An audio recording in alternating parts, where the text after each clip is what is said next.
Bathroom থেকে বের হলাম, একটা সাদা পেটিকোট পরে। ভেজা ছিল বলে কাপড়টা হালকা লেগেছিল।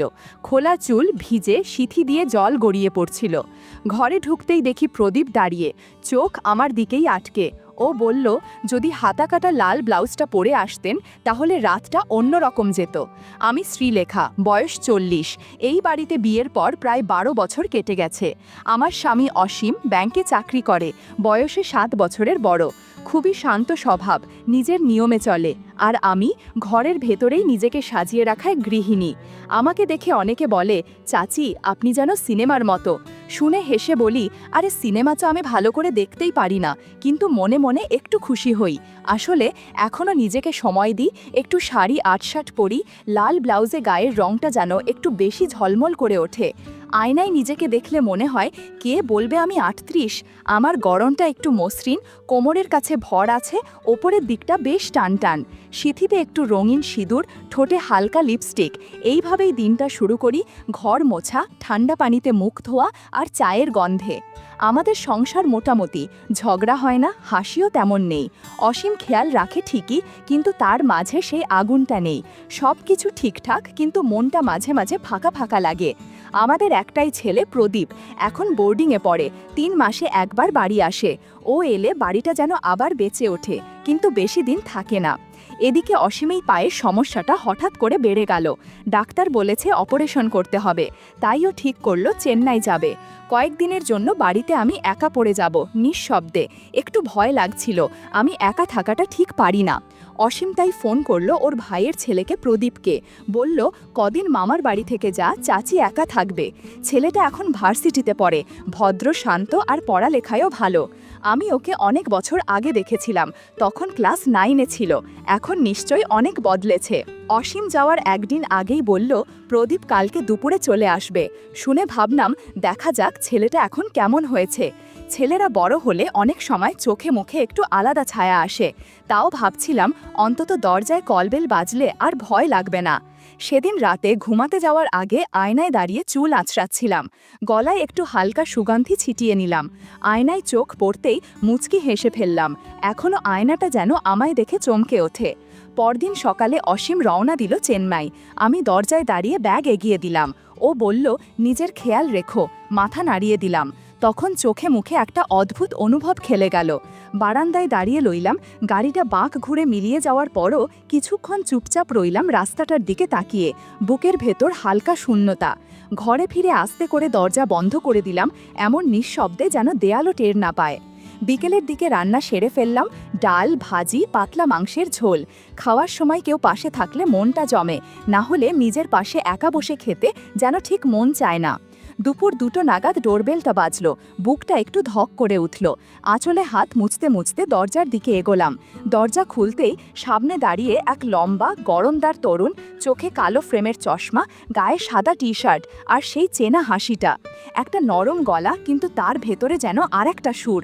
ওমা প্রদীপ, এত বড় হয়ে গেছো। দরজাটা পুরো খুলে দিলাম।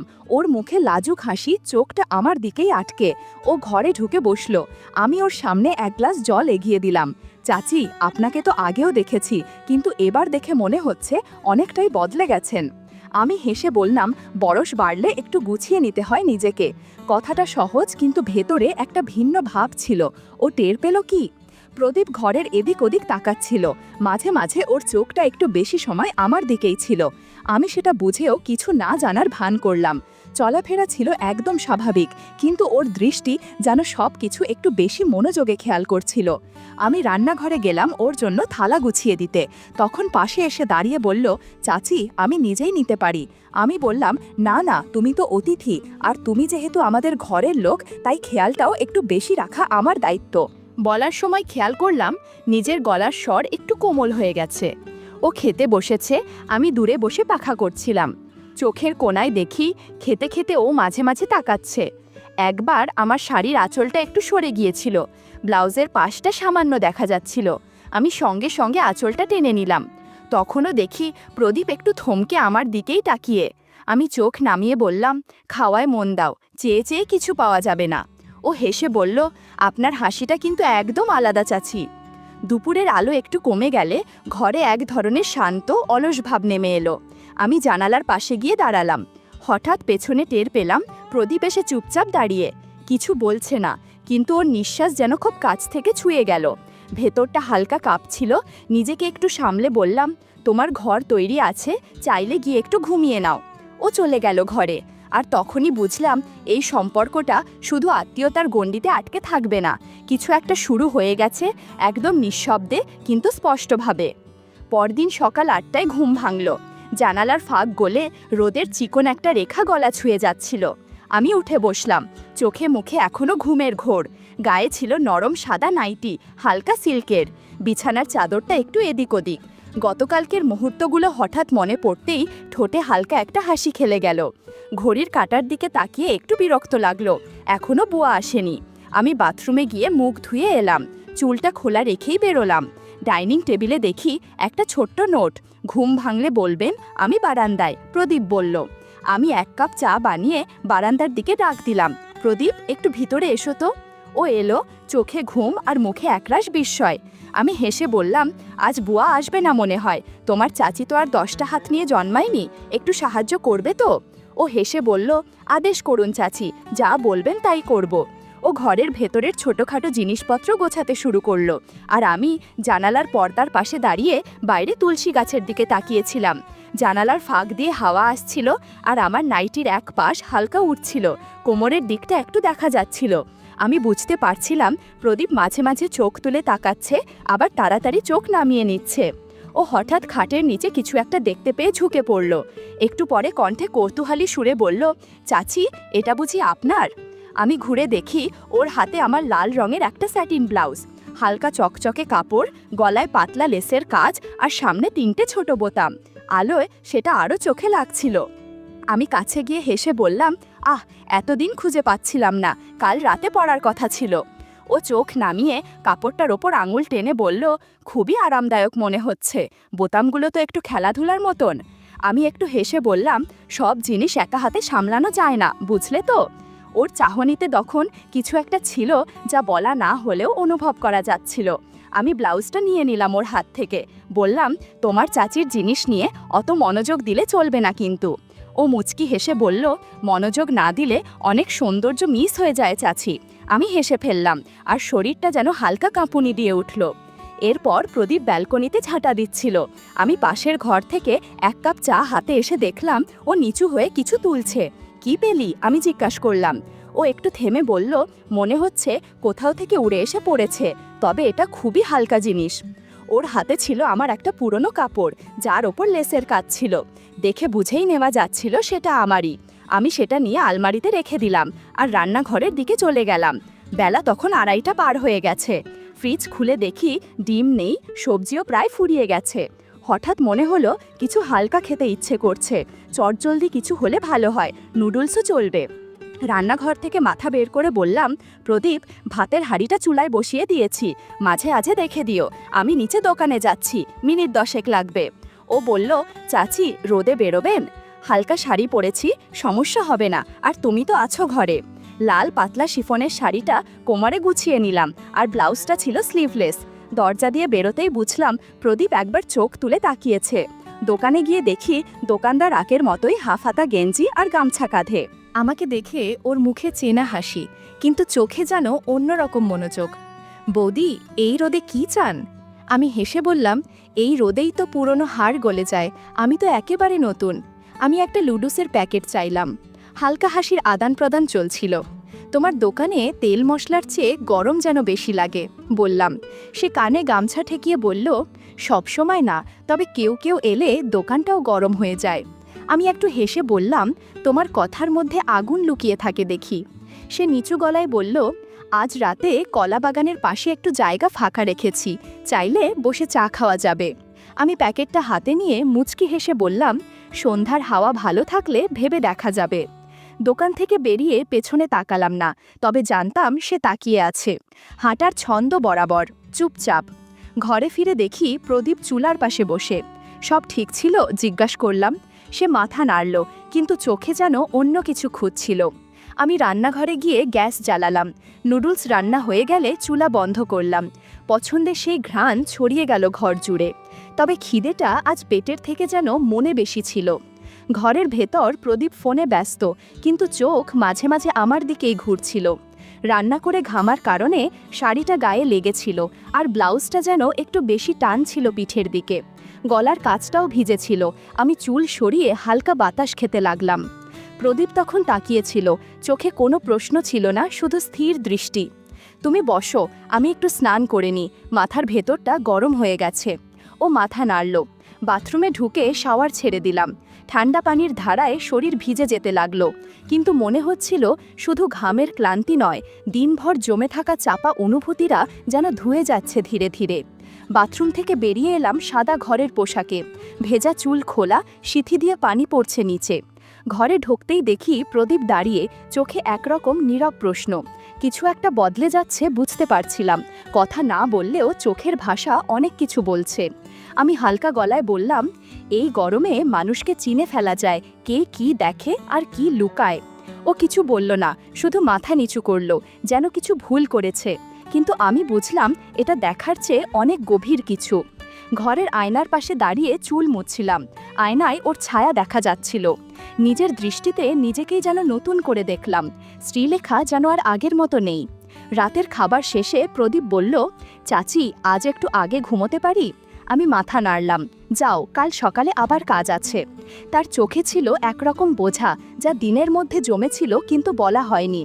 সেই রাতে আমি চুপ করে থাকলাম না। আয়নার সামনে দাঁড়িয়ে শাড়ি পরলাম। মাটিরঙা পাতলা একটা শাড়ি, হালকা সাজ। নিঃশব্দে দরজার ছিটকিনি খুলে নিচে নামলাম। বাড়ির পেছনে পুরনো কলা বাগানটা প্রায় নির্জন, সেদিকে হেঁটে গেলাম। সেখানে দোকানদার দাঁড়িয়েছিল, চেনা মুখ, কিন্তু চোখে অন্যরকম আত্মবিশ্বাস। আমি কাছে গেলাম। সে বলল, আপনার আসার খবর জানলে দুপুরের রোদও সহজ হয়ে যেত। আমি বললাম, রাতের হাওয়া তো এখন বেশ ঠান্ডা, তবুও আপনি এলে সব গরম হয়ে যায়। আমরা পাশাপাশি বসলাম, চুপচাপ। পাতার আওয়াজ, হালকা বাতাস আর দূরের কোনো কুকুরের ডাক, সব মিলিয়ে ঘোরের মতো একটা আবহ তৈরি হলো। মনে হচ্ছিল আজকের রাতটা আলাদা। ঠিক তখনই দূরে একটা ছায়া নড়ল। বুঝলাম সেটা প্রদীপ। হয়তো দরজার শব্দে ঘুম ভেঙেছে। ও দাঁড়িয়ে রইল গাছের আড়ালে। আমি দেখেও না দেখার ভান করলাম।